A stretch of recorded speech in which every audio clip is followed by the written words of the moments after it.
신혼 첫날 밤 머슴과 옷을 바꿔 입은 새 신랑. 머슴은 신랑 대신 신방에 들어가고 머슴의 옷을 입은 신랑은 헛간에서 두려움에 떨고 있는데요. 안녕하세요. 주막의 아담을 찾아주셔서 감사합니다. 구독과 좋아요는 큰 힘이 됩니다.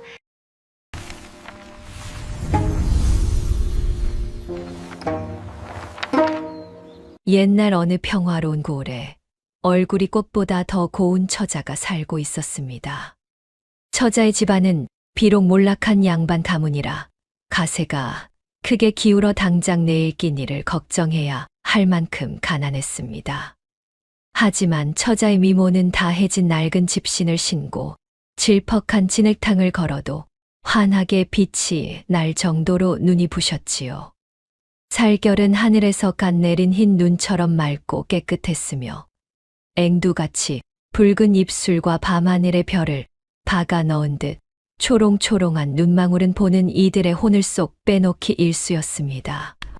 게다가 부모님을 모시는 마음씨까지 비단결처럼 보아서 그 아리따운 소문은 산을 넘고 물을 건너 이웃 고을에까지 파다하게 퍼졌습니다. 동네 총각들은 처자의 치맛자락이라도 한 번 볼까 싶어 매일같이 까치발을 들고 담장 너머를 기웃거렸고 콧대 높은 부잣집에서도 며느리로 삼고 싶다며 매일같이 중매쟁이들이 찾아와 문지방이 닳아 없어질 지경이었습니다. 이 고을에는 돈이라면 산도 거뜬히 살 수 있다는 엄청난 부자 최씨 영감이 살고 있었습니다.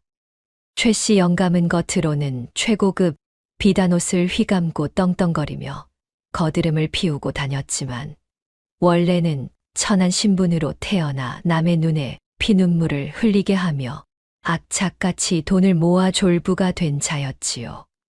머리부터 발끝까지 욕심으로 가득 찬 그는 돈으로 세상에 못할 것이 없다고 믿는 아주 음흉하고 고약한 사내였습니다.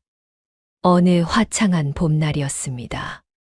장터에 구경을 나갔던 최씨 영감은 우연히 국밥집 앞을 지나가던 처자의 고운 자태를 보게 되었습니다. 봄바람에 살랑이는 치맛자락과 수줍게 웃는 그 얼굴을 본 순간 최씨 영감은 그만 숨이 턱 막히며 첫눈에 음흉하고 더러운 마음을 품고 말았습니다. 아니, 이 좁은 고을에 저리도 눈이 부시게 고운 처자가 숨어 있었단 말이냐. 당장 매파를 불러라.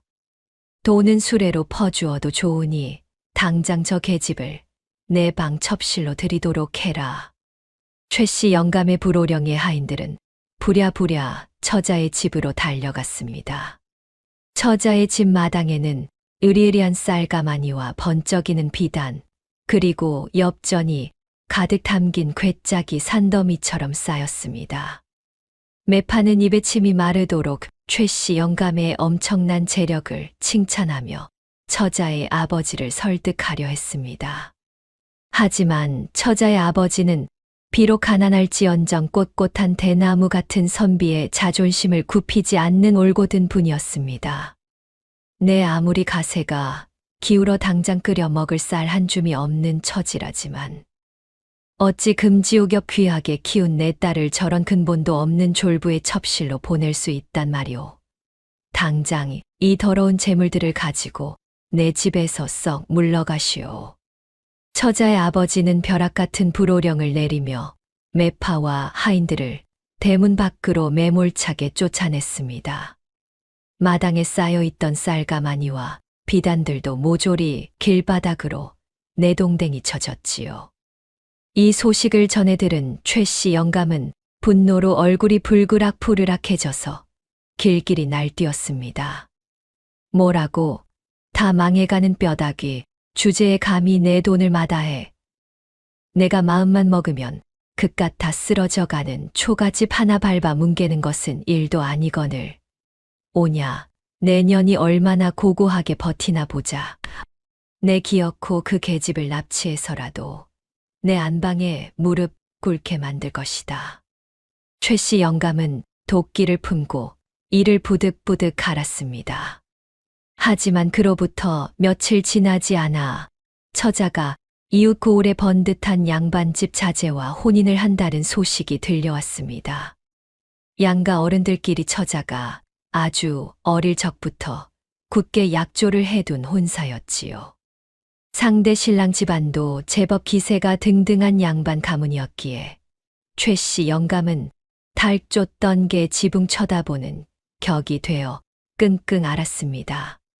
질투심과 분노에 사로잡힌 최 씨 영감은 며칠 밤낮을 뜬 눈으로 지새웠습니다. 드디어 모두가 기다리던 혼례 날이 밝았습니다.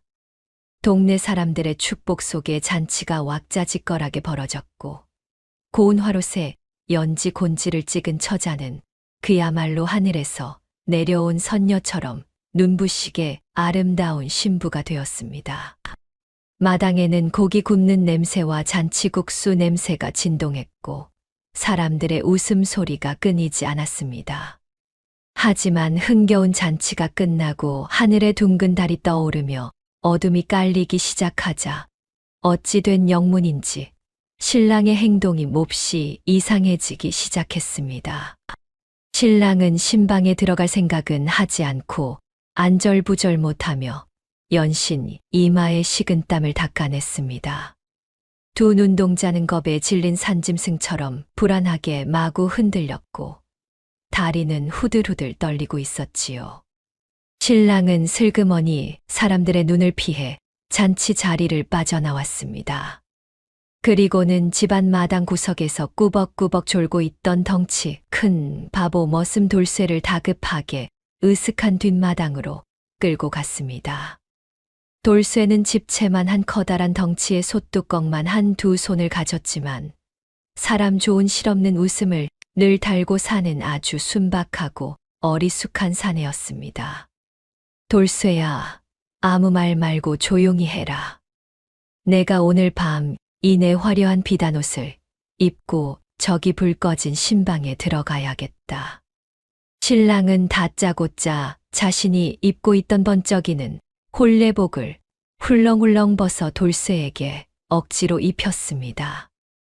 영문도 모른 채 엉겁결에 비단옷을 덮어 쓰게 된 돌쇠는 커다란 눈을 껌벅거리며 당황한 목소리로 물었습니다. 예, 아니, 도련님. 이게 대체 무슨 짓이십니까요? 제가 왜 도련님 비단옷을 입습니까요? 거기는 오늘 시집온 새아씨가 계신 방인데 저같이 천한 놈이 거기를 왜 들어갑니까요? 돌쇠가 두 손을 크게 저으며 뒷걸음질을 치자 신랑은 다급하게 돌쇠의 굵은 팔뚝을 꽉 움켜잡으며 낮고 빠른 목소리로 윽박질렀습니다. 이놈아, 잔말 말고 내가 시키는 대로 해. 넌 그냥 방에 들어가서 아무 말도 묻지 말고 이불만 푹 뒤집어 쓰고 자면 된다. 아침에 해가 쨍하고 뜨면 내가 너에게 평생 배가 터지도록 먹을 수 있는 훌륭한 소고기 반찬을 주마, 알겠느냐? 평소 보리밥에 짠지 한 조각으로 배를 채우며 고기 구경이라고는 명절날 고기 국물 냄새만 맡아본 돌쇠였습니다. 그런 어리숙한 돌쇠의 귀에 평생 먹을 소고기라는 말은 그야말로 세상을 다 가진 것처럼 달콤하게 들렸습니다. 돌쇠는 방에 들어가 잠만 자면 매일 고기를 준다는 말에 그만 입이 귀에 걸리도록 활짝 웃고 말았습니다. 소고기 말씀이십니까요? 정말이십니까? 나중에 아침 되어서 다른 말씀 하시면 안 됩니다요. 알겠습니다요. 제가 들어가서 코 골고 푹 자고 나오겠습니다요. 신랑은 돌쇠의 널따란 등을 마구 떠밀어 은은하게 불이 켜진 신방 앞까지 데려갔습니다. 그리고는 뒤도 돌아보지 않고 재빨리 어둡고 냄새나는 헛간 쪽으로 쏜살같이 도망쳐 볏짚 더미 속으로 몸을 숨겨버렸습니다. 가슴이 쿵쾅쿵쾅 뛰는 돌쇠는 거친 숨을 내쉬며 조심스럽게 방문을 열고 안으로 들어갔습니다. 방 안에는 붉은 촛불만 조용히 흔들리고 있었고 고운 혼례복을 입은 신부가 방 한가운데 다소곳이 앉아 있었습니다. 신부는 낭군님이 들어오는 소리에 너무 부끄럽고 긴장한 나머지 고개를 푹 숙인 채 감히 얼굴을 쳐다보지도 못하고 있었지요. 숨소리조차 크게 내지 못하는 아주 조신하고 얌전한 모습이었습니다. 커다란 덩치의 돌쇠가 무거운 발걸음으로 다가가자 신부는 곁에 다가온 사내가 자신의 낭군님인 줄만 알고 가늘게 떨리는 두 손을 살포시 무릎 위에 모았습니다. 돌쇠는 예쁜 여자와 단둘이 방에 있어 본 적이 없어서 어찌할 바를 몰라 굵은 손가락으로 뒷머리만 벅벅 긁적였습니다. 가까이서 본 세아씨가 너무나도 아름다워 얼굴이 불덩이처럼 화끈거렸지만 바보 돌쇠의 머릿속에는 오로지 얼른 자고 일어나야 소고기를 먹을 수 있다는 생각뿐이었습니다. 돌쇠는 마른 침을 꿀꺽 삼키고는 헛기침을 아주 크게 2번 했습니다. 저기 오늘 하루 종일 잔치하느라 고단하실 텐데 어서 잡시다. 말이 끝나기가 무섭게 돌쇠는 입김을 거세게 불어 촛불을 꺼버렸습니다. 방 안이 칠흑같이 캄캄해지자 돌쇠는 거침없이 요에 누워 이불을 휙 뒤집어 쓰고는 신부에게 등을 획 돌린 채 벽만 보고 누워버렸습니다. 평생을 기다려온 첫날 밤인데 다정다감한 눈길이나 따뜻한 말 한마디 없이 서둘러 불을 끄고 돌아 누워버린 매정한 사내의 행동에 신부는 너무나도 서운한 마음이 들었습니다. 눈물이 핑 돌았지만 신부는 그저 어둠 속에서 조용히 눈물을 삼키며 숨만 죽이고 한쪽 구석에 웅크리고 앉아 있었지요. 밖에는 가을밤의 풀벌레 소리만 무심하게 들려오고 캄캄한 신방 안에는 벽을 보고 누운 돌쇠의 무거운 숨소리만이 조그맣게 울려 퍼지기 시작했습니다. 같은 시각 퀴퀴한 소똥 냄새와 썩은 집단 냄새가 코를 찌르는 어두컴컴한 헛간 구석. 신랑은 먼지가 뽀얗게 쌓인 볏짚 더미 속에 파묻혀 사시나무 떨듯 덜덜 떨고 있었습니다. 화려하게 술을 놓은 비단 홀레복은 바보 머슴에게 몽땅 벗어주고 대신 머슴 돌쇠가 입던 땀 냄새 나는 낡고 거친 무명옷을 주워 걸쳐 입은 꼴이 참으로 우스꽝스럽고 비참했지요. 신랑은 두 손으로 양쪽 귀를 꽉 틀어막고 두 눈을 질끈 감은 채 어둠 속에서 끊임없이 중얼거렸습니다. 제발 살려다오.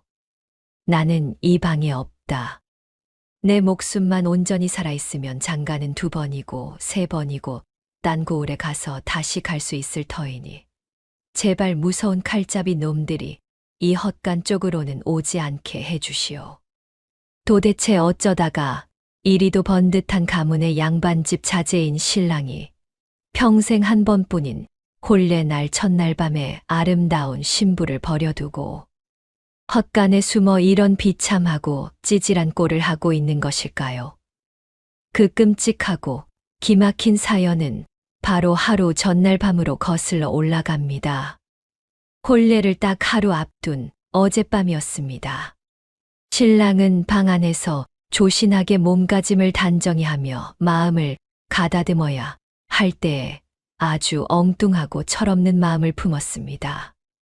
어릴 적에 어른들끼리 굳게 언약을 맺어 놓았으니 내일이면 꼼짝없이 그 고운 처자와 혼례를 올리게 되었구나. 천하의 절색이라는 아리따운 신부와 살게 된 것은 기분 좋은 일이나 이제 유부남이 되어 꼼짝없이 점잖은 양반 노릇만 해야 한다고 생각하니 억울해서 견딜 수가 없구나. 총각으로 내 마음대로 지내는 것도 오늘이 마지막 밤인데 이대로 답답하게 집구석에만 박혀 있을 수는 없지. 오늘 밤은 밤새도록 기생들을 부르고 술을 퍼마시며 신나게 놀아보자꾸나. 신랑은 부모님이 깊이 잠든 틈을 타서 몰래 담장을 넘었습니다. 그리고는 고을에서 제일 크고 화려하기로 이름난 기방으로 젠걸음을 쳤습니다. 그곳에서 붉은 입술을 한 기생들을 양옆에 끼고 상다리가 부러지도록 값비싼 안주와 술을 시켜놓고는 밤이 깊도록 흥청망청 놀았지요. 가야금 소리와 웃음소리에 취해 얼마나 술을 퍼마셨는지 모릅니다. 그렇게 정신을 못 차릴 정도로 술을 마시던 신랑은 갑자기 배가 살살 아파져 자리에서 일어났습니다.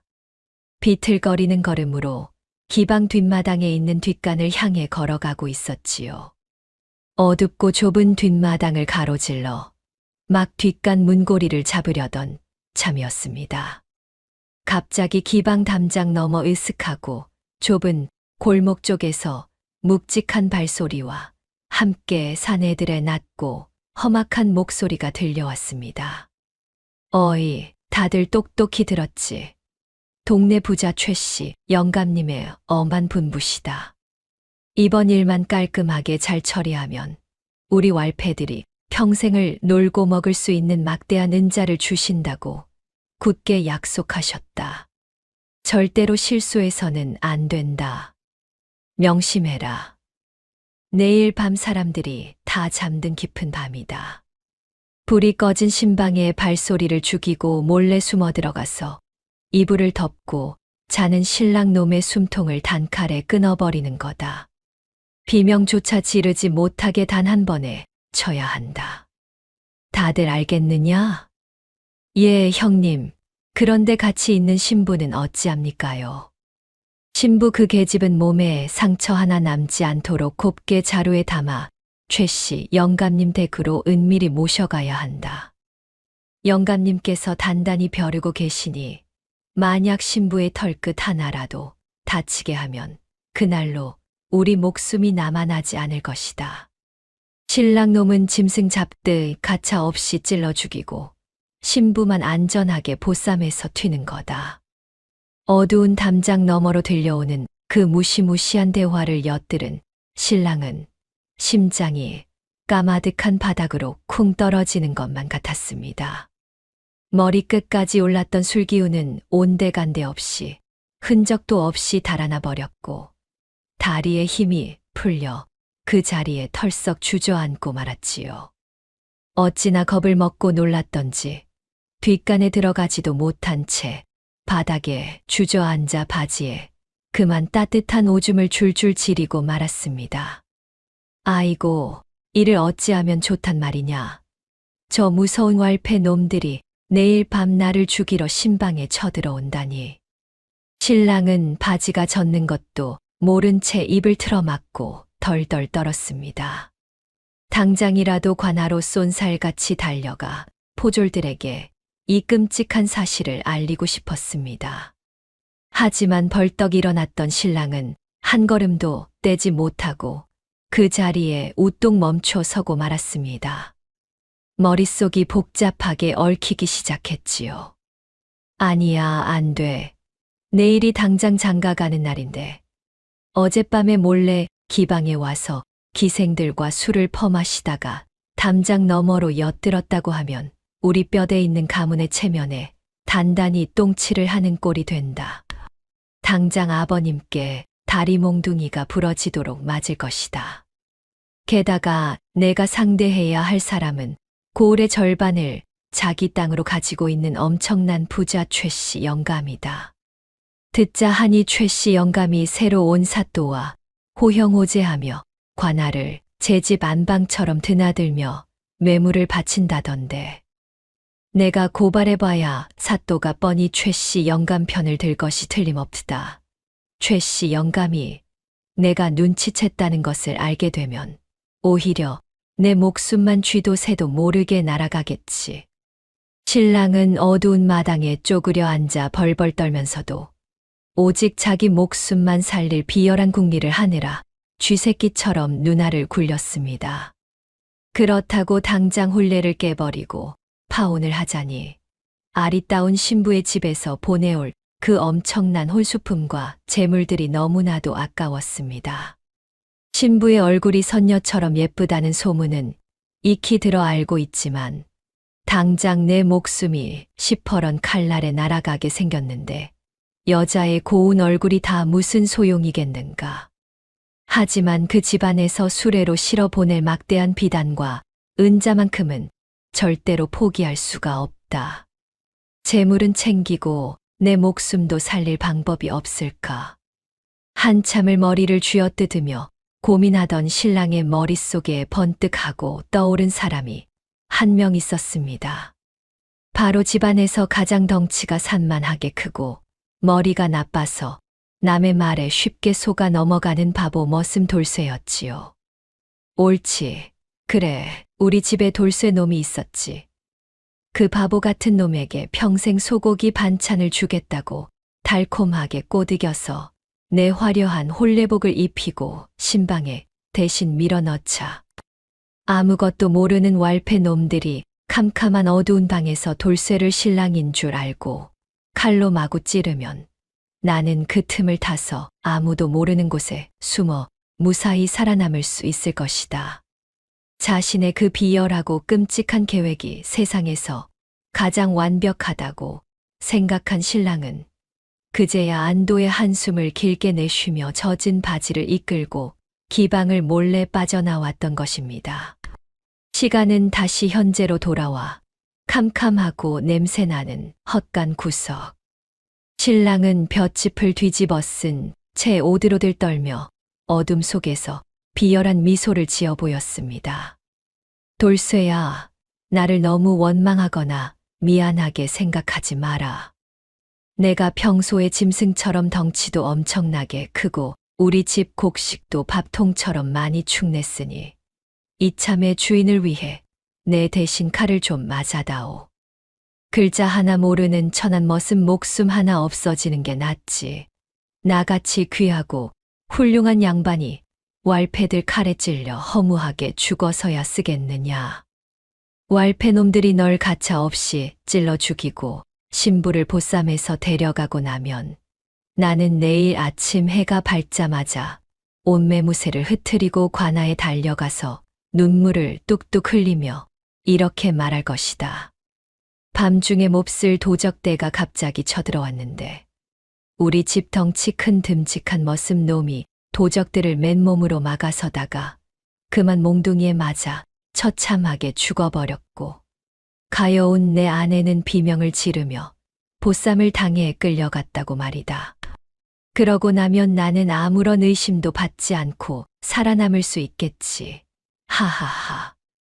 양반의 알량한 체면과 헛된 탐욕, 그리고 오직 자신의 목숨 하나만을 지키기 위해 죄업고 순박한 바보 머슴을 고기 방패로 세우고 끔찍한 죽음까지 완벽하게 꾸며낸 신랑.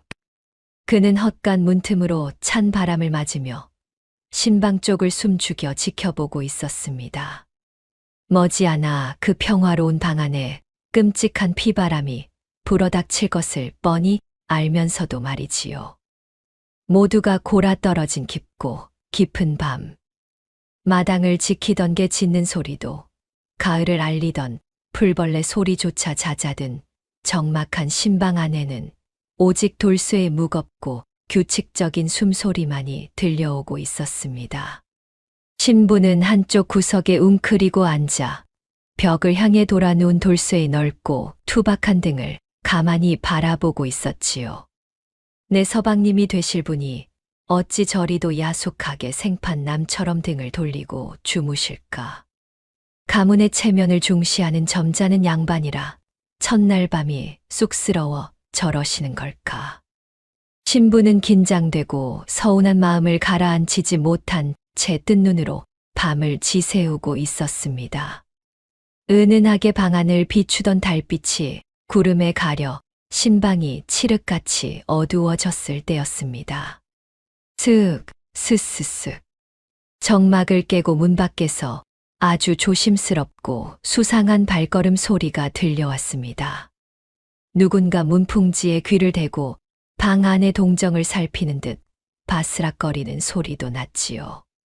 신부가 이상한 낌새를 채고 몸을 움츠리려던 찰나였습니다. 덜컥, 콰당탕 하는 거칠고 날카로운 소리와 함께 굳게 닫혀있던 방문이 짐승의 입처럼 거칠게 열려 젖혀졌습니다. 누구십니까? 놀란 신부가 두려움에 떨며 고개를 들기도 전에 얼굴에 시커먼 복면을 쓰고 두 눈만 희번덕거리는 험악한 사내들이 방 안으로 우르르 몰려 들어왔습니다. 그들은 바로 낮에 쫓겨났던 최 씨 영감이 앙심을 품고 고을에서 가장 잔인하기로 소문난 자들만 골라보낸 무시무시한 왈패들이었지요. 왈패들의 두 손에는 달빛에 섬뜩하게 빛나는 시퍼런 칼과 팔뚝만 한 두꺼운 몽둥이가 무자비하게 들려 있었습니다. 쉿! 시끄럽게 떠들면 내년 목숨도 온전치 못할 것이다. 우리 영감님께서 내년에 머리카락 한 올이라도 다치게 하지 말라 엄명을 내리셨으니 목숨을 부지하고 싶거든 반항하지 말고 얌전히 우리를 따라와라. 왈패 두목이 뱀처럼 낮고 으스스한 목소리로 으름장을 놓으며 거칠고 냄새나는 손으로 신부의 입을 틀어막았습니다. 신부가 너무 놀라 비명조차 지르지 못하고 바동거릴 틈도 없이 곁에 있던 다른 왈패 하나가 준비해 온 큼지막하고 질긴 보쌈 자루를 획 펼치더니 가녀린 신부를 짐짝처럼 억지로 쑤셔 넣으려 했습니다. 살려주세요. 사람 살려. 신부가 공포에 질려 발버둥을 치며 쉰 목소리로 저항하자 왈패 두목이 귀찮고 짜증 난다는 듯 칼자루를 든 손을 번쩍 들어 올렸습니다. 이 계집이 참으로 미쳤구나. 좋게 말할 때 가만히 있지 않으면 뒷덜미를 쳐서 기절시켜서라도 끌고 가겠다. 어이, 그쪽에 입을 뒤집어 쓰고 자고 있는 신랑놈은 계획대로 당장 숨통을 끊어놔라. 단칼에 끝내야 한다. 두목의 살벌한 지시에 시퍼런 칼을 빼 든 왈패 하나가 이불을 푹 뒤집어 쓰고 코를 골며 자고 있는 돌쇠를 향해 살금살금 다가갔습니다. 그는 이불 위로 칼을 높이 쳐들고는 망설임 없이 무자비하게 내리꽂으려 했지요. 에잇, 불쌍하지만 죽어라, 이놈. 하지만 날카로운 칼끝이 이불에 닿기 바로 직전 덮여있던 두꺼운 이불이 펄럭하더니 곰처럼 커다란 그림자가 용수철처럼 번쩍 튀어 올랐습니다. 아야, 누구냐? 누가 사람 꿀잠 자는데 뾰족한 걸로 건드려. 평소 산속에서 나무를 하며 멧돼지나 호랑이 같은 들짐승들의 기척을 예민하게 느끼던 돌쇠는 잠결에도 본능적으로 서늘한 살기를 느끼고 몸을 획 굴려 피했던 것입니다. 그 바람에 왈패의 칼날은 돌쇠의 굵은 팔뚝을 스치듯 빼고 지나가 방바닥에 퍽하고 깊숙이 꽂히고 말았습니다. 베인 팔뚝에서 붉은 피가 배어나와 뚝뚝 떨어졌지만 돌쇠는 찌릿한 아픔을 느낄 새도 없이 눈앞에 벌어진 믿을 수 없는 상황에 커다란 두 눈을 부릅떴습니다. 시커먼 복면을 쓴 험악한 놈들이 자신이 곁에서 지켜주어야 할 아리따운 새아씨의 입을 틀어막고 강제로 칙칙한 자루에 담으려 하고 있었으니까요. 이 천하의 나쁜 놈들, 남의 집 안방에 허락도 없이 들어와서 이게 무슨 짓이냐? 우리 예쁘고 착한 아씨한테서 당장 그 더러운 손 떼지 못해. 돌쇠는 산이 쩌렁쩌렁 울릴 듯한 짐승 같은 괴성을 지르며 자신을 찌른 왈패들을 향해 맹렬하게 달려들었습니다. 평소 바보처럼 해벌쭉 실실 웃던 순박한 돌쇠의 모습은 온데간데 없이 사라지고 마치 굶주린 늑대의 떼를 만난 어미 호랑이처럼 매섭게 분노한 모습이었지요. 뭐야, 저놈은 신랑이라더니 왜 저렇게 산도적처럼 덩치가 산만하게 커? 에라 모르겠다. 내 몽둥이 맛 좀 단단히 봐라. 당황한 왈패 하나가 두꺼운 몽둥이를 붕붕 휘두르며 돌쇠의 머리를 향해 힘껏 내리쳤습니다. 퍽 하는 둔탁하고 뼈가 부러질 듯한 소리가 방 안을 끔찍하게 울렸지만 놀랍게도 돌쇠는 꿈쩍도 하지 않았습니다. 오히려 몽둥이를 쥔 왈패의 팔목을 솥뚜껑같이 크고 거친 손으로 덥석 잡아채더니 마치 가벼운 허수아비를 다루듯 가볍게 허공으로 훌쩍 들어 올려 방구석으로 내동댕이 쳐버렸습니다. 우와! 비명을 지르며 나동그라진 왈패는 벽에 머리를 부딪히고는 입에 하얀 거품을 물고 그 자리에서 기절해 버렸습니다. 그 엄청난 괴력에 다른 왈패들은 눈이 휘둥그레져서 뒷걸음질을 쳤습니다. 이놈이 완전히 미친놈이구나. 겁먹지 말고 다 같이 한꺼번에 덤벼라. 어차피 혼자다. 놀란 두목의 다급한 호통에 남은 왈패 서넛이 일제히 번쩍이는 칼과 몽둥이를 마구 휘두르며 돌쇠를 에워싸고 덤벼들었습니다. 좁은 신방 안은 순식간에 피 튀기는 아수라장이자 난장판이 되었지요. 우당탕탕, 퍽, 챙, 창호지 문지방이 산산조각 나서 부서지고 귀한 도자기와 세간살이가 와장창 박살나는 소리가 요란하게 울려 퍼졌습니다. 돌쇠는 여기저기 날카로운 칼에 베이고 무거운 몽둥이에 맞아서 온몸이 붉은 피투성이가 되었지만 결코 뒤로 한 걸음도 물러서지 않았습니다. 내 목숨이 끊어지는 한이 있어도 이놈들에게서 우리 아씨를 지켜내야 한다. 머리가 나쁜 바보 돌쇠의 머릿속에는 오직 아씨를 지켜야 한다는 그 단순하고 강렬한 생각 하나뿐이었지요. 그는 무시무시한 힘으로 왈패들이 휘두르는 칼을 맨손으로 턱턱 막아내고 단단한 몽둥이를 빼앗아 무릎으로 두 동강을 내버렸습니다. 그리고는 커다란 덩치의 왈패들의 멱살과 허리춤을 붙잡고 마치 가벼운 집단을 던지듯 문 밖으로 휙휙 집어 던졌습니다. 아이고, 내 허리야, 사람 살려. 이놈은 평범한 사람이 아니다. 사람의 탈을 쓴 괴물이다. 도망쳐. 아무리 때리고 찔러도 고통을 느끼지 못하는 사람처럼 끄떡없이 덤벼드는 돌쇠의 엄청난 맷집과 기세에 왈패들은 그만 혼이 쏙 빠질 정도로 겁을 집어먹고 말았습니다. 방바닥과 마당을 뒹굴며 고통스럽게 신음하던 왈패들은 결국 최씨 영감의 명령이고 보쌈이고 신부고 챙길 생각도 하지 못한 채 엉금엉금 기어서 부서진 방문 밖으로 꽁지가 빠지게 도망쳐 버렸습니다. 헉, 헉, 헉. 왈패들의 비명이 멀어지고 모두 도망치자 엉망이 된 방 안에는 다시금 무거운 정적이 내려앉았습니다. 피투성이가 된 돌쇠는 상처를 부여잡고 거친 숨을 몰아쉬며 바닥에 털썩 주저앉았지요.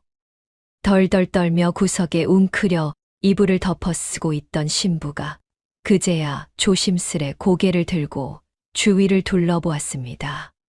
방 안은 여기저기 튄 핏자국과 처참하게 부서진 가구들로 엉망진창이 되어 있었습니다. 그리고 달빛 아래 피투성이가 되어 자신을 지켜준 사내의 뒷모습이 보였습니다. 방 안은 언제 소란이 있었냐는 듯 쥐죽은 듯이 고요해졌습니다. 놀란 가슴을 쓸어내리던 신부는 덜덜 떨리는 손으로 방바닥에 굴러다니던 촛대를 주워 조심스레 불을 다시 밝혔습니다. 흔들리는 촛불이 어두운 신방 안을 비추자 신부는 눈앞에 펼쳐진 끔찍한 광경에 그만 숨을 헉하고 들이마셨습니다. 방 안은 왈패들이 휘두른 칼과 몽둥이에 부서진 문짝과 나뒹구는 세간살이들로 엉망진창이 되어 있었고 바닥에는 붉은 피가 뚝뚝 떨어져 고여 있었습니다. 그리고 그 한가운데에는 갈기갈기 찢어진 비단 홀레복을 입은 사내가 거친 숨을 몰아쉬며 털썩 주저앉아 있었지요. 신부가 조심스럽게 다가가 사내의 얼굴을 확인한 순간 두 눈이 커다랗게 벌어지며 경악을 금치 못했습니다. 피투성이가 된 채 자신의 목숨을 바쳐가며 지켜준 사내는 점잖고 곱상하게 생긴 양반집 도련님이 아니었습니다. 덩치가 산만하고 얼굴이 투박한 바로 이 집안의 굳은 일을 도맡아 하던 바보 머슴이었던 것입니다.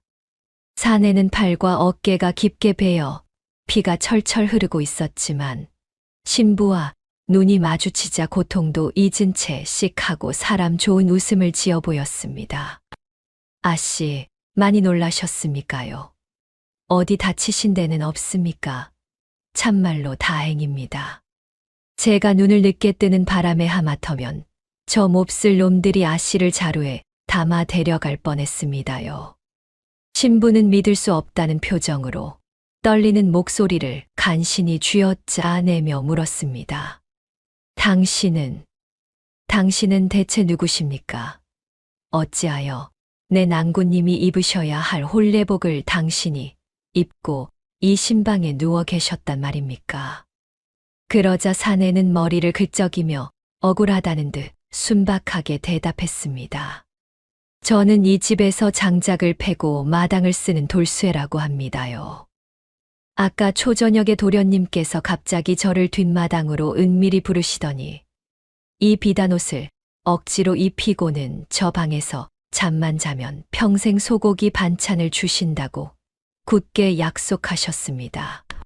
그래서 들어와서 꿀잠을 자고 있었는데 벼란간 시커먼 놈들이 칼을 들고 쳐들어오지 않겠습니까요? 도련님께서 고기 주신다는 약속을 안 지키실까봐 제가 싹 다 내쫓아 버렸습니다. 그 순박하고 어리숙한 대답을 듣는 순간 신부는 머리를 커다란 망치로 세게 얻어맞은 것처럼 눈앞이 아찔해지고 다리에 힘이 풀려 주저앉고 말았습니다. 순간 모든 상황의 조각들이 하나로 꿰맞춰졌기 때문입니다.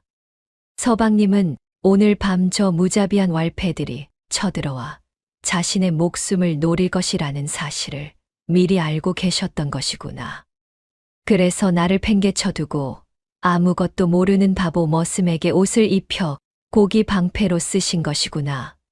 어찌 양반의 탈을 쓰고 이리도 끔찍하고 비열한 짓을 저지를 수 있단 말인가. 자신과 평생을 함께하기로 언약한 양반집 도련님이 위험을 피해 쥐도 새도 모르게 숨어버렸다는 끔찍한 진실. 신부는 치가 떨리고 억장이 무너져 내리는 것 같았습니다. 탐욕스럽고 비겁한 남편은 자신의 목숨을 구하고자 다 혼이 난 아내를 도적대의 먹잇감으로 매정하게 던져버렸습니다. 반면 이 이름 모를 천한 바보 머슴은 소고기 반찬 하나에 속아 억울하게 사지로 내몰렸으면서도 온몸에 피를 뒤집어 쓰고 뼈가 부러지는 고통을 참아가며 생면부지인 자신을 끝까지 지켜주었습니다. 신부의 두 눈에서 굵은 눈물방울이 뚝뚝 떨어지기 시작했습니다. 신부는 지체 없이 자신이 입고 있던 고운 비단 치마폭을 북북 찢었습니다. 그리고 피를 철철 흘리고 있는 돌쇠에게 다가가 떨리는 손으로 상처를 꾹 누르고 단단히 동여매어 주었습니다. 아씨. 왜 우십니까? 그렇게 비싸고 고운 치마가 다 찢어졌습니다요. 돌쇠가 당황하며 어쩔 줄 몰라 하자 신부는 뺨에 흐르는 눈물을 닦아내며 결연하고 단호한 표정으로 돌쇠의 두꺼운 두 손을 꽉 잡았습니다. 돌쇠님, 우리는 오늘 밤 이 집에서 이미 죽은 목숨이나 다름없습니다. 날이 밝고 돌쇠님이 버젓이 살아있는 것을 보면 저 비겁하고 끔찍한 서방님은 자신의 악행이 들통날까 두려워 돌쇠님을 도적과 한패로 몰아 관아에 고발하고 죽일지도 모릅니다. 예, 제가 왜 죽습니까요? 저는 도련님이 시키는 대로 잠만 잤고 아씨를 지켰는데 고기 반찬을 준다고 했는데 이 끔찍하고 구역질 나는 집구석에 더는 단 하루도 머물고 싶지 않습니다. 저 왈패 놈들이 저를 자루에 담아 납치하려 했으니 차라리 우리가 진짜 납치당한 것처럼 꾸미고 이 지옥 같은 곳을 빠져나가 도망을 갑시다. 저와 함께 멀리 떠나 주시겠습니까? 돌쇠는 깜짝 놀라 커다란 두 눈을 껌벅였습니다. 구름 위에 선녀같이 귀한 양반집 새아씨가 자신 같은 천하고 무식한 머슴과 함께 야반도주를 하자고 하니 도무지 믿을 수가 없었지요. 하지만 자신을 바라보는 신부의 눈빛이 너무나 간절하고 또 한편으로는 서글퍼 보였기에 돌쇠는 묵묵히 고개를 끄덕였습니다. 아씨께서 정 그러시자면 그리하겠습니다. 제가 배운 것은 없어도 힘 하나는 천하장사니 도망가는 길에 그 어떤 놈이 쫓아와도 다 막아드리겠습니다요. 저만 믿으십시오. 신부는 서둘러 방구석에 노인함을 열었습니다. 친정에서 가져온 술에 가득한 막대한 혼수품 중에서 가장 값나가는 은자 꾸러미와 번쩍이는 금가락지, 그리고 화려한 폐물들만 알짜배기로 골라보자기에 단단히 쌌습니다. 자, 이제 이곳을 나갑시다. 신부는 다친 돌쇠를 부축하고 쥐도 새도 모르게 어두운 뒷마당을 빠져나왔습니다. 두 사람은 숨소리조차 죽인 채 높은 담장을 훌쩍 넘어 차가운 밤 공기를 가르며 달빛이 희미하게 비치는 깊은 산속으로 젠걸음을 옮겼습니다. 비겁한 신랑과 끔찍한 신혼집을 뒤로한 채 머슴과 신부는 그렇게 어둠 속으로 완전히 자취를 감추었습니다. 다음 날 아침 온 세상을 붉게 물들이며 해가 떠오르자 신랑 집안은 그야말로 발칵 뒤집히고 말았습니다. 밤새도록 퀴퀴한 헛간 구석의 볏짚 더미 속에 파묻혀 사시나무 떨듯 덜덜 떨며 숨어있던 신랑은 멀리서 아침을 알리는 수탈개 울음소리가 들려오자 그제야 뻣뻣하게 굳은 몸을 이끌고 조심스레 밖으로 기어 나왔습니다. 밤새 얼마나 긴장하고 떨었는지 온몸이 땀범벅이었지만 신랑의 입가에는 비열한 미소가 번지고 있었지요. 이제 날이 밝았으니 무서운 왈패놈들은 진작에 도망쳤겠지. 돌쇠 그 바보 같은 놈은 내 비단옷을 입고 칼에 찔려 싸늘한 시체가 되었을 것이고 콧대 높던 신부는 자루에 담겨 최씨 영감의 집으로 끌려갔을 것이다. 이제 나는 방문을 열고 들어가서 아내를 잃은 불쌍한 지아비처럼 바닥을 치며 가짜 눈물만 펑펑 쏟아내면 완벽하다. 신랑은 옷매무새를 대충 흐트리고는 마당을 가로질러 신방으로 달려갔습니다. 그리고는 짐짓 세상이 무너진 듯한 놀란 표정을 지으며 부서진 신방 문을 활짝 열어젖히고 대성통곡을 하기 시작했습니다. 아이고, 이게 무슨 일이란 말이냐. 밤새 웬 끔찍한 도적대들이 쳐들어와서 내 어여쁜 신부를 데려가 버렸구나. 불쌍한 우리 집 머슴 돌쇠놈은 주인을 대신에 도적들을 막다가 무참하게 맞아 죽었겠지. 아이고, 내 팔자야. 신랑은 두 손으로 얼굴을 감싸 쥐고 가짜 눈물을 짜내며 방 안으로 들어섰습니다. 하지만 손가락 틈새로 방 안을 슬쩍 살피던 신랑의 두 눈이 곧 화들짝 놀라 커다랗게 휘둥그레졌습니다. 방 안은 왈패들이 휘두른 몽둥이에 부서진 세간살이와 여기저기 흩뿌려진 붉은 핏자국으로 엉망진창이 되어 있었지만 가장 중요한 것이 보이지 않았기 때문입니다. 바로 피투성이가 되어 죽어 있어야 할 돌쇠의 커다란 시체가 온데간데 없이 사라지고 없었던 것입니다. 그뿐만이 아니었습니다.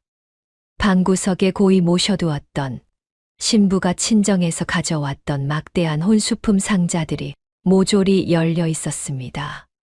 신랑이 헐레벌떡 뛰어가 확인해 보니 그 안에 가득 들어있어야 할 값비싼 은자 꾸러미와 번쩍이는 금가락지, 그리고 화려한 폐물들만 귀신같이 싹 사라지고 텅 빈 상자만 덩그러니 나뒹굴고 있었지요. 이게 도대체 어찌 된 일이냐? 돌쇠 놈의 시체는 어디로 가고 내 금가락지와 폐물들은 다 어디로 사라졌단 말이냐? 내 은자, 내 보물들. 신랑은 그제야 자신의 완벽했던 계획이 무언가 단단히 잘못되었다는 것을 깨닫고 길길이 날뛰기 시작했습니다. 돌쇠의 생사나 납치된 신부의 안위 따위는 안중에도 없었고 오로지 잃어버린 막대한 재물 생각에 눈이 뒤집힌 것입니다. 그는 그 길로 집신을 꿰어 신고 헐레벌떡 관하로 달려가 사또 앞에 납작 엎드려 억울함을 호소했습니다. 사또 나리, 억울합니다요. 어젯밤에 끔찍하고 무도한 도적대가 제 신혼집에 쳐들어와서 제 불쌍한 아내를 보쌈해 가고 저희 집안의 귀한 패물과 은자를 모조리 훔쳐서 달아났습니다. 어서 빨리 군졸들을 풀어 그 극악무도한 도적놈들을 잡아 제 패물을 찾아 주십시오. 하지만 사또는 울부짖는 신랑을 보며 동정은커녕 싸늘하고 매서운 눈빛으로 내려다보고만 있었습니다. 사실 사또는 이미 간밤에 벌어진 모든 사건의 전말을 꿰뚫어 보고 있었기 때문입니다. 간밤에 신부를 납치하러 갔다가 돌쇠의 엄청난 괴력에 혼쭐이 나서 꽁지가 빠지게 도망치던 왈패들은 마침 야간 순찰을 돌던 관아의 포졸들과 맞닥뜨리고 말았습니다. 온몸이 피투성이가 된 채 덜덜 떨며 도망치던 수상한 자들을 포졸들이 그냥 넘어갈 리 없었지요. 결국 왈패들은 그 자리에서 몽땅 포박당해 관아로 질벌 끌려왔던 것입니다. 사또의 벼락 같은 불호령과 뼈를 깎는 모진 고문 앞에서 왈패들은 하루도 버티지 못하고 결국 자신들에게 이 끔찍한 짓을 시킨 배후를 낱낱이 털어놓고 말았습니다. 사또 나리, 제발 목숨만 살려주십시오. 저희는 그저 돈을 받고 심부름을 한 죄밖에 없습니다. 고을에 사는 엄청난 부자 최씨 영감이 저희에게 막대한 은자를 주며 신랑의 숨통을 단칼에 끊어버리고 신부를 털끝 하나 다치지 않게 훔쳐오라고 단단히 시켰습니다요. 저희는 정말 시키는 대로만 했을 뿐입니다. 그 끔찍한 자백에 평화롭던 고을이 그야말로 발칵 뒤집혔습니다. 아무리 돈이 산더미처럼 많은 졸부라 한들 엄연한 양반집 자제를 몰래 암살하고 남의 아내를 강제로 납치하려 한 것은 당장 목숨을 내놓아야 하는 극악무도한 중죄였습니다. 사또는 당장 몽둥이를 든 포졸들을 최씨 영감의 집으로 급파했습니다. 그 시각 최씨 영감은 안방에 화려한 병풍을 치고 비단 이불을 깔아놓은 채 왈패들이 아리따운 신부를 보쌈 자루에 담아 대문 안으로 들어서기만을 오매불망 기다리고 있었습니다. 대체 왜 일이 늦는 것이냐며 밤새 초조하게 방 안을 서성이던 그는 날이 훤하게 밝아오자 결국 기다림에 지쳐 문지방에 기대어 꾸벅꾸벅 선잠이 들어 있었지요. 포졸들은 예쁜 신부를 품에 안는 달콤한 꿈을 꾸며 침을 흘리고 자던 최씨 영감을 기습하여 짐짝처럼 꽁꽁 포박해 관아로 끌고 왔습니다. 관아 마당에 무릎이 꿇린 최씨 영감은 자신이 뇌물을 주어 매수했다고 믿었던 사또를 향해 살려달라며 비굴하게 매달렸지만 사또의 판결은 서리가 내린 듯 준엄했습니다. 내 이놈, 돈이 좀 있다고 하늘 무서운 줄 모르고 감히 양반의 목숨을 노리고 선량한 처자를 겁탈하려 하다니. 너의 그 더러운 탐욕이 하늘을 찔렀으니 그 죗값을 톡톡히 치러야 할 것이다.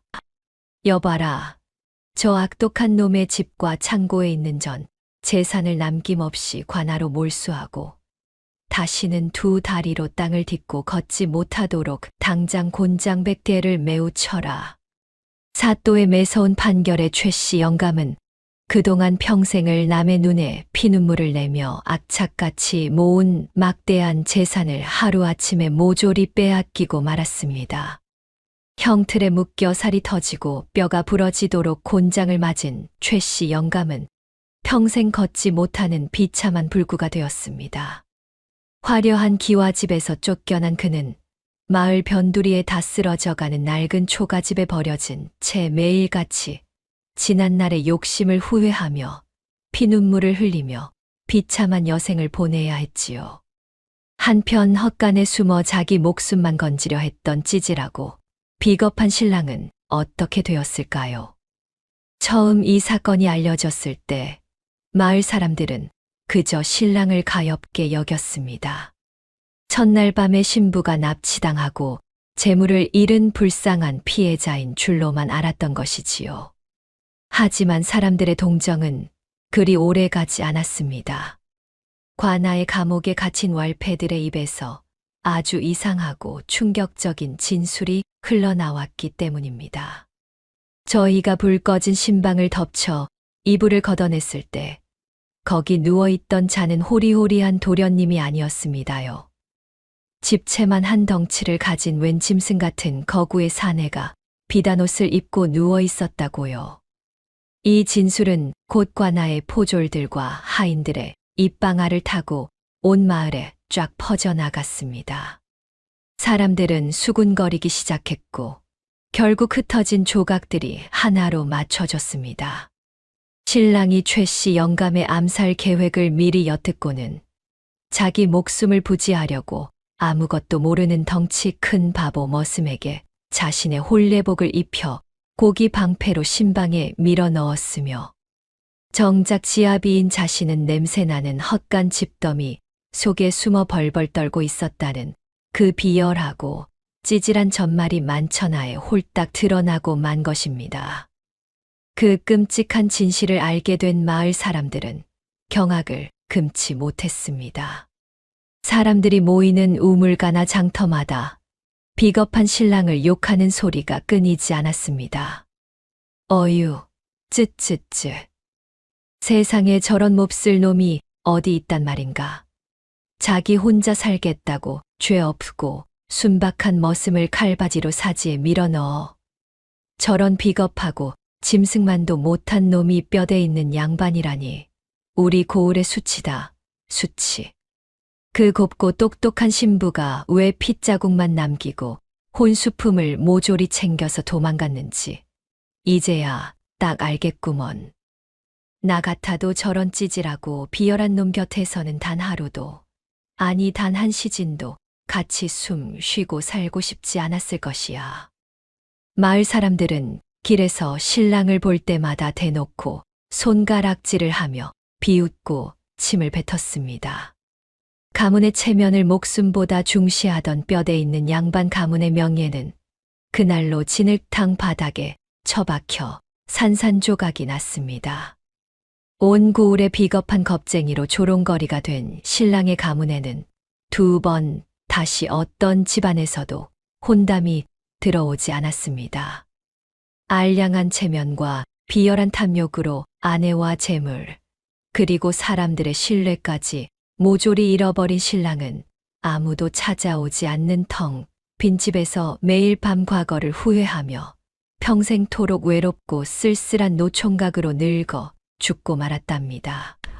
그렇다면 비겁한 양반 남편을 과감하게 버리고 자신을 위해 피를 흘려준 바보 머슴을 선택해 깊은 밤 야반 도주를 감행했던 지혜로운 신부는 과연 어찌 되었을까요? 그날 밤 신부와 돌쇠는 숨을 죽이고 밤새도록 험하고 가파른 산길을 넘고 또 넘었습니다. 돌쇠는 팔과 어깨에 깊은 상처를 입어 피가 배어 나오는 상황에서도 행여나 고운 아씨의 발이 돌부리에 채여 다칠까봐 자신의 겉옷을 벗어 아씨의 발을 감싸주고 험한 길에서는 자신의 넓은 등을 내어주며 업고 걸었습니다. 가쁜 숨을 몰아쉬며 산마루에 올랐을 때 마침내 붉은 아침 해가 떠오르며 세상을 환하게 비추기 시작했습니다. 신부는 등 뒤로 멀어지는 고향 땅을 돌아보며 참았던 눈물을 흘렸고 돌쇠는 묵묵히 곁에 서서 그런 신부를 따뜻하고 듬직한 눈빛으로 지켜주었습니다. 두 사람은 누구의 발길도 닿지 않는, 그리고 아무도 자신들의 과거를 알지 못하는 아주 멀고 낯선 남쪽 고을에 도착하여 조용히 작은 초가집을 구해 정착했습니다.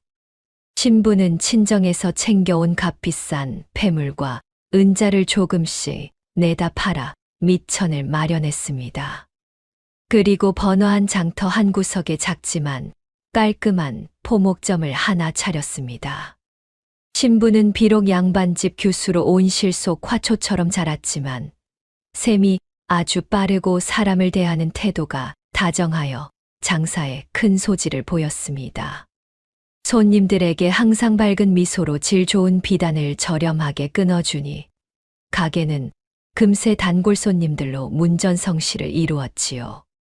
신부의 곁에는 항상 듬직한 돌쇠가 그림자처럼 붙어 있었습니다.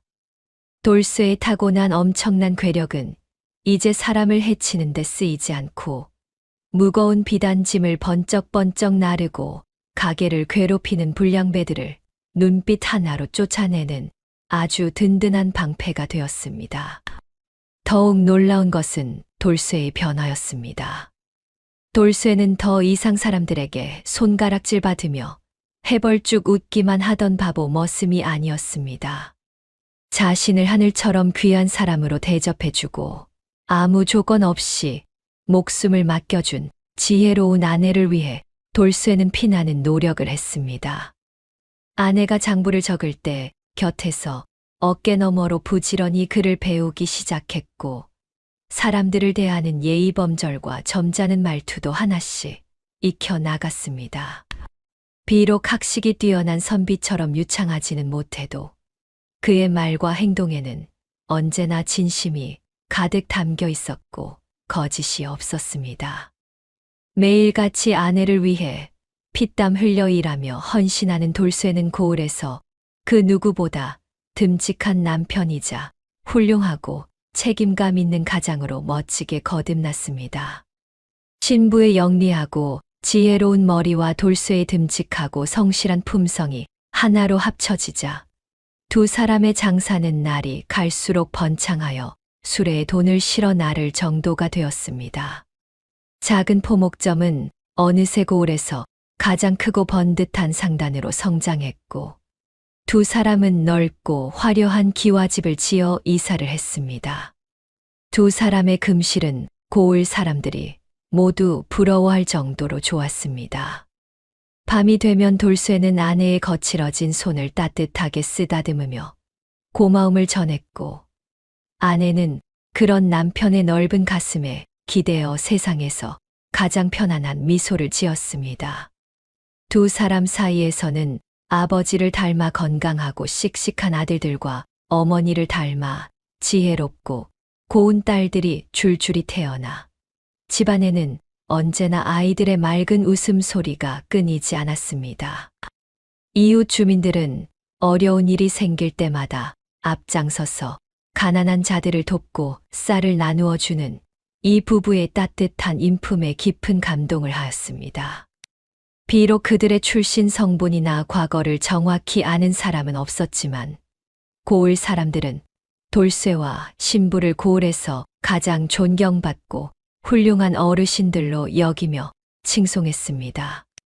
겉보기에만 번지르르한 양반이라는 신분과 체면에 얽매이지 않고 위기의 순간에 진짜 자신을 지켜줄 수 있는 용기 있고 듬직한 남자를 알아본 신부의 주체적이고 과감한 선택. 그리고 자신을 믿어준 여인을 위해 평생을 바쳐 헌신하고 보답한 우직한 사내의 땀방울. 비겁한 자들은 탐욕에 눈이 멀어 모든 것을 잃고 파멸했지만 진실한 마음으로 서로의 손을 맞잡은 두 사람은 그 누구보다 통쾌한 인생 역전을 이루어내며 평생토록 남부럽지 않게 행복하게 잘 살았다는 가슴 따뜻한 이야기였습니다.